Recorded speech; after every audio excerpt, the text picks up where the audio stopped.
Hello everyone, welcome to Deepu's kitchen. Cake అనేది సాఫ్ట్గా స్పాంజీగా పర్ఫెక్ట్గా రావాలని మనం ఎన్నో రకాలుగా ట్రై చేస్తూ ఉంటాం కదా.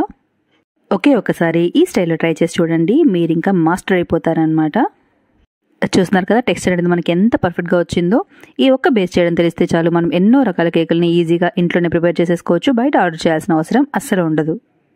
పిల్లలైతే ఎంతో ఇష్టంగా తింటారు. స్నాక్స్ బాక్స్కైనా లేదా ఇంట్లో ఏ అకేషన్ వచ్చినా కూడా ఇలాంటి కేక్ ప్రిపేర్ చేసుకోవడం చాలా చాలా సింపుల్ అండ్ చాలా ఈజీ. తప్పకుండా ట్రై చేసి నచ్చితే ఒక లైక్ ఖచ్చితంగా ఇవ్వండి. ఈ స్పాంజీ కేక్ కోసం ముందుగా 3 ఎగ్స్ని అయితే తీసుకుంటున్నాను. ఈ ఎగ్స్ నుంచి మనము వైట్ని సపరేట్ చేసేసుకోవాలన్నమాట.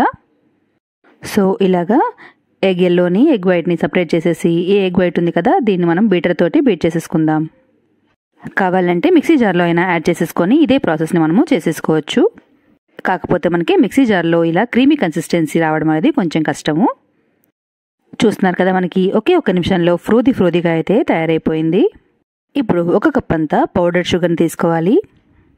ఈ చక్కెర పొడిని ఒకేసారి కాకుండా బ్యాచెస్గా ఇక్కడ యాడ్ చేసుకోవాలి. 3 బ్యాచెస్కి అయితే నేను యాడ్ చేస్తున్నాను. కొద్దిగా యాడ్ చేసుకుంటూ బీటర్తో మళ్ళీ బీట్ చేసుకొని తీసుకోవాలి. మొత్తం పౌడర్ని వేసేసుకొని మనకి ఒక సాఫ్ట్ పీక్ తయారయ్యేంత వరకు బీట్ చేసుకోవాలి. చాలా త్వరగానే అయిపోతుంది. 5 నిమిషాల్లోనే మనకి సాఫ్ట్ పీక్ అయితే వచ్చేస్తుంది అనమాట. ఎక్కువ టైం తీసుకోదు. దీన్ని మనం పక్కన ఉంచేసుకుందాము. ఇప్పుడు ఎల్లో ఉంది కదా, ఈ ఎగ్ ఎల్లోలోకి 1/2 టీ స్పూన్ అంతా వెనిలా ఎసెన్స్ని, అలాగే 1/2 కప్పు ఏ ఫ్లేవర్ లేని నూనెని యాడ్ చేసుకోవాలి. ఒకసారి వీటన్నిటిని బాగా బీట్ చేసుకొని తీసుకోవాలి. మనము ఫోక్తో అయినా కూడా మిక్స్ చేసుకోవచ్చు, మరేం పర్లేదు.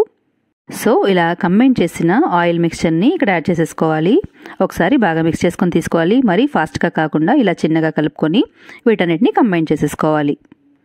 చూస్తున్నారు కదా, కట్ అండ్ ఫోల్డ్ మెథడ్లో ఇలా మిక్స్ చేసేసుకుంటే మనకి పర్ఫెక్ట్గా అయితే మిక్స్ అయిపోతుంది అనమాట. ఈ బౌల్ చిన్నదిగా ఉంది కదా, నేను వేరే పెద్ద బౌల్లోకి అయితే ట్రాన్స్ఫర్ చేసేసుకుంటాను. మిక్స్ చేసుకోవడానికి ఈజీగా ఉంటుంది. ఇప్పుడు ఒకసారి బాగా కలిపేసుకొని తీసుకోవాలి. ఇందులోకి 1 కప్ అంతా మైదాని తీసుకోవాలి. అలాగే 1 టీ స్పూన్ బేకింగ్ పౌడర్ని యాడ్ చేసుకోవాలి. మైదాని మరి ప్రెస్ చేసి కాకుండా లూజ్గా ఉండేలాగా తీసుకోవాలన్నమాట. మరి ఎక్కువగా అయితే ప్రెస్ చేసుకొని తీసుకోకూడదు. ఒకసారి ఇలా స్ట్రైన్ చేసేసుకొని తీసుకుందాము. సేమ్ ప్రాసెస్ని రిపీట్ చేయాలి. కట్ అండ్ ఫోల్డ్ మెథడ్లో ఇలా చిన్నగా కలిపేసుకొని మిక్స్ చేసేసుకోవాలి. సో మనకి ఈ వెట్ ఇంగ్రీడియంట్స్ అనేవి డ్రై ఇంగ్రీడియంట్స్తో బాగా కలిసే విధంగా ఇలా కలిపేసుకుంటే త్వరగానే మనకి రెడీ అయిపోతుంది. సో చూస్తున్నారు కదా, మనకి బ్యాటర్ అనేది కాస్త తిగ్గా అనిపిస్తుంది. ఇప్పుడు ఇందులో కాచి చల్లార్చిన రూమ్ టెంపరేచర్లో ఉన్న 1/2 కప్పు పాలని యాడ్ చేసుకోవాలి.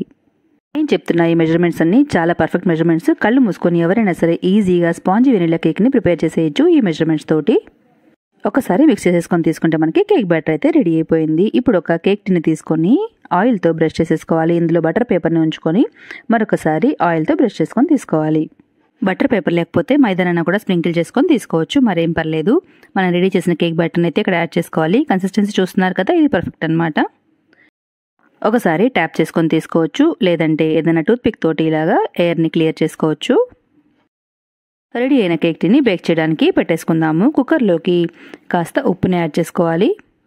దీన్ని కొంచెం స్ప్రెడ్ చేసేసుకొని ఒక స్టీల్ స్టాండ్ అయితే ఉంచేసుకోవాలి. కొద్దిగా వేడైన తర్వాత ఇందులో మనం రెడీ చేసి ఉంచుకున్న కేక్ టిన్ని ఉంచేసుకొని మూత పెట్టి విజిల్ లేకుండా మీడియం ఫ్లేమ్లో ఉంచుకొని 40 నుంచి 45 నిమిషాల పాటు బేక్ చేసుకోవాలి. నాకు 45 నిమిషాలు పట్టింది. ఆఫ్టర్ 45 మినిట్స్ మనము ఒకసారి చెక్ చేసుకోవాలన్నమాట. చూస్తున్నారు కదా, కేక్ అనేది మనకి ఎంత బాగా పొంగి స్పాంజీగా పర్ఫెక్ట్గా రెడీ అయిందో. టూత్ పిక్ డ్రైగా ఉంది కాబట్టి మనకి పర్ఫెక్ట్గా అయితే బేక్ అయిపోయింది. తీసేసి పూర్తిగా చల్లారనిచ్చేసేయాలి. చాలా చాలా సింపుల్ కదా రెసిపీ అనేది. ఇప్పుడు మనము చల్లారిన ఈ కేక్ని టిన్ నుంచి సపరేట్ చేసేసుకోవాలి. డిమోల్డ్ చేసేసుకుందాము. బటర్ పేపర్ని కనుక తీసేసుకున్నామంటే మనకి స్పాంజీ కేక్ అనేది రెడీ అయిపోయింది. చూస్తున్నారు కదా, అస్సలు మాడలేదు. చాలా చాలా పర్ఫెక్ట్గా సూపర్ టెక్స్చర్ తోటి స్పాంజీ కేక్ అనేది రెడీ అయిపోయింది. చూస్తేనే మీకు అర్థమవుతుంది కదా.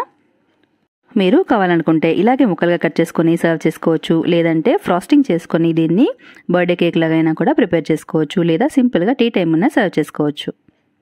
సూపర్ స్పాంజీ వెనిలా కేక్ చూస్తున్నారు కదా, మీకు చూస్తుంటే అర్థమవుతుంది కదా ఎంత స్పాంజీగా అయితే ఉందో. నేను దీన్ని చిన్న ముక్కలుగా కట్ చేసుకొని టీ టైం కేక్ లాగా అయితే యూజ్ చేస్తున్నాను. సో కట్ చేస్తుంటే అర్థమవుతుంది కదా మనకి ఎంత స్పాంజీగా అయితే కేక్ రెడీ అయిందో. చాలా చాలా సింపుల్, తప్పకుండా ట్రై చేయండి, పర్ఫెక్ట్గా అయితే వస్తుంది.